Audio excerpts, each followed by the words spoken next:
Okay, so here's something most Transformers fans don't think about. Megatron's army isn't just a giant mob of evil robots throwing punches. It's an organized military with specialized units, strike teams, death squads, each one built for a completely different kind of horror. And the squad sitting at number 1 on this list? It's so feared that other Decepticons would rather kill themselves than wait for it to find them. That's not a metaphor. That actually happens in the comics. Bots end their own sparks rather than meet this team in person. You'll see why by the end. These aren't grunts. These are the bots even other Decepticons are scared of. We're talking planet killers, Black Ops assassins, hunters built by Unicron himself, and one execution unit that's basically the boogeyman of the entire Decepticon faction. So today we're ranking the 7 deadliest Decepticon squads in Transformers history, with receipts on every entry. Let's go. Starting at number 7, the Insecticons. They eat first, then they kill what's left. In G1, the original trio was Shrapnel, Kickback, and Bombshell, 3 Decepticons that could clone themselves into entire swarms. We're not talking a few extras. We're talking fields of identical Insecticons devouring everything in front of them. There's an actual G1 episode called A Plague of Insecticons, where they eat their way across Earth's crops, and the Autobots have no clue how to stop them. In Transformers Prime, the lineup got nastier. Hardshell, Kickback, Sharpshot. Hardshell, in particular, was one of the most violent Decepticons in the whole show. He counted his wrecker kills like trophies, scars all over his body, and he bragged about every single one. He nearly killed Bulkhead with 1 shot. Bulk survived. Barely. They look like bugs. They fight like a famine. The reason they're only number 7, it's still hunger and numbers, not real precision. But hunger gets you a long way when you can make 1,000 more of yourself. Speaking of precision, the next squad doesn't eat your fuel. They steal your roads. Number 6, the Triple Changers. 2 alt modes is normal. These 3 got greedy. Most Transformers have a robot mode and 1 vehicle mode. The Triple Changers said no thank you and grabbed 3 each. Astrotrain, Blitzwing, and Octane. Astrotrain transforms into a steam locomotive and a space shuttle. He's the entire reason the Decepticons could move armies across continents and into orbit at the same time. Without Astrotrain, half their major operations don't even happen. He is the logistics. Blitzwing is the deadly one. He turns into a heavy tank and a fighter jet. Most bots pick a battlefield. He brought one with him. Artillery on the ground, supremacy in the air, same frame. You don't need 3 soldiers if you have Blitzwing. Octane is the weakest of the 3, but probably the smartest. Tanker truck and cargo plane. He survived multiple Decepticon regime changes by switching sides at exactly the right moment. He's a slimeball, but he's still alive when most of his rank are scrap. Why they're number 6? Most squads do 1 job. The Triple Changers do 3 each, and we're only halfway up the list. 4 squads left. One of them is rumored to be tougher than Megatron himself. Another one literally can't be killed without a full execution squad sent to do it. Stay with me. Number 5, the Sweeps. Imagine Scourge.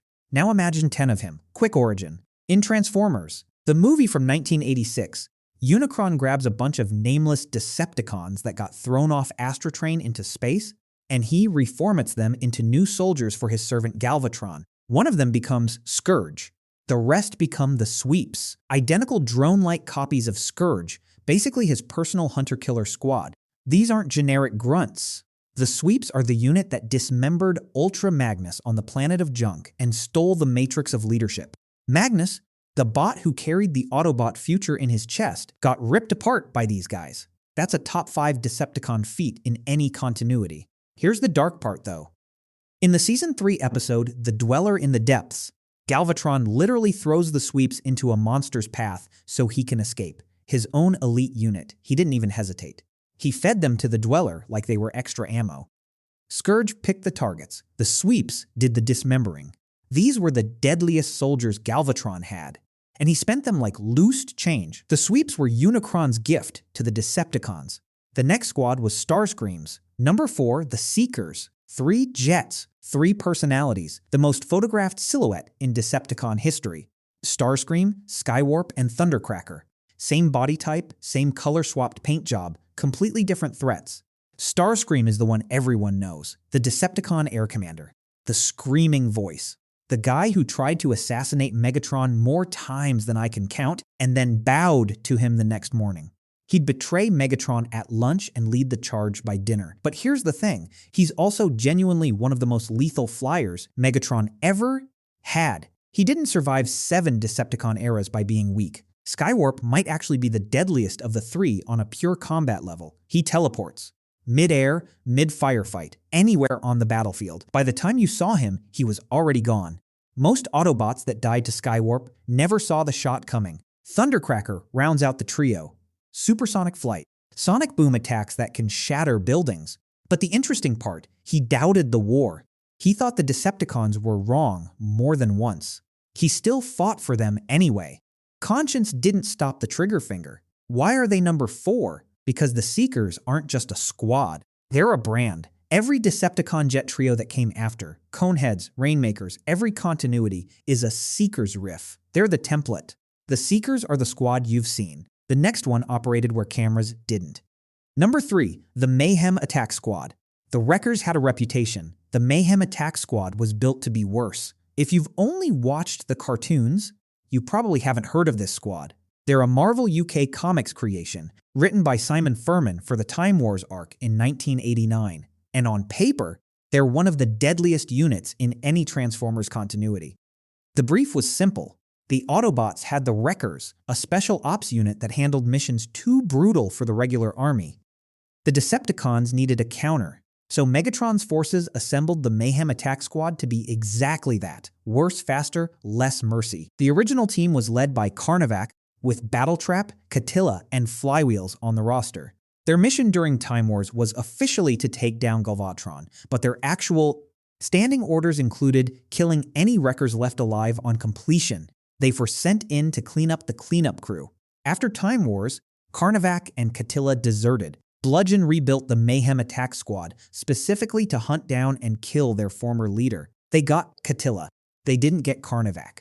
He started as their leader, ended as their target. This is the deadliest Decepticon, squad most fans have never seen. Every continuity has its hidden killers. The Mayhems are the comic reader's deep cut. 2 squads left. And I'll be honest, the gap between number 2 and number 1 is the closest call on this entire list. The only reason one of them isn't number 1 is because the other one killed half their members. Number 2, the Phase Sixers.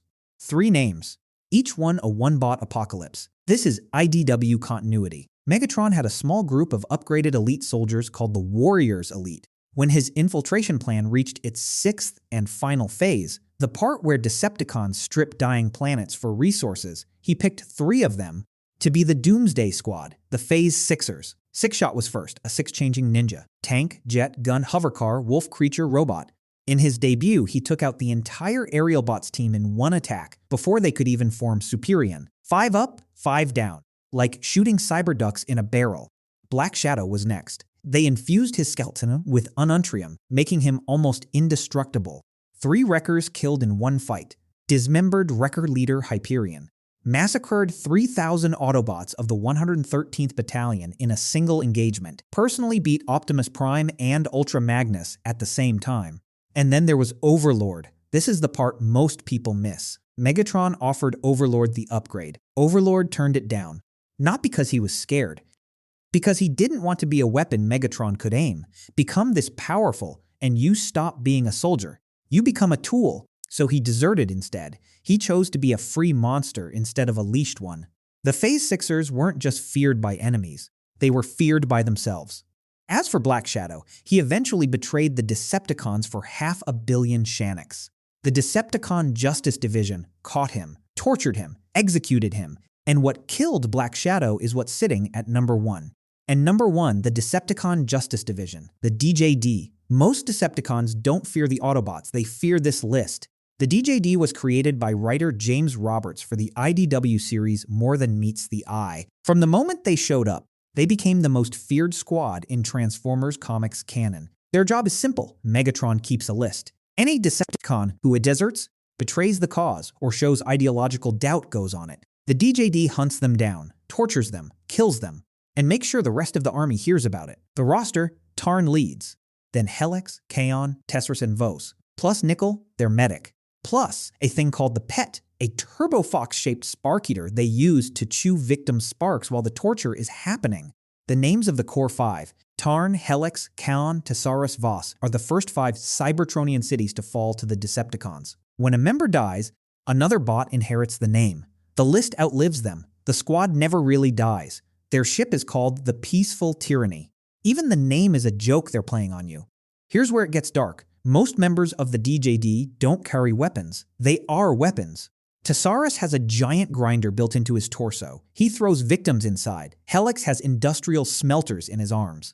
Kaon transforms into an electric chair. Voss transforms into a rifle that fires Tarn. And Tarn himself, he can pitch his voice to sync with your spark's frequency and make it explode from inside your own chest. He doesn't have to draw a weapon. He is the weapon. Decepticons commit suicide when they find out they're on the list. They don't wait.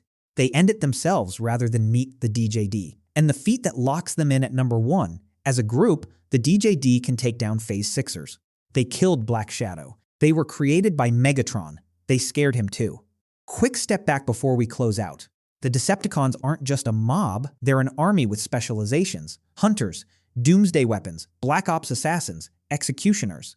Every squad on this list is a different way of solving the same problem. How do you kill a faction that won't surrender? Optimus Prime made it through the war. A lot of his soldiers didn't. These squads are the reason why, and that's the list. All 7 of them. The deadliest squads Megatron ever put in the field, from hungry Insecticons all the way up to the bots that scared their own emperor. Question for the comments: which one of these 7 would you actually want to fight one-on-one? Or honestly, would you nope out of all of them? Drop your pick below. I read every comment. Hit the like button if this video earned it. That's what helps the algorithm push us to more lore nerds. And subscribe so you don't miss the next deep dive.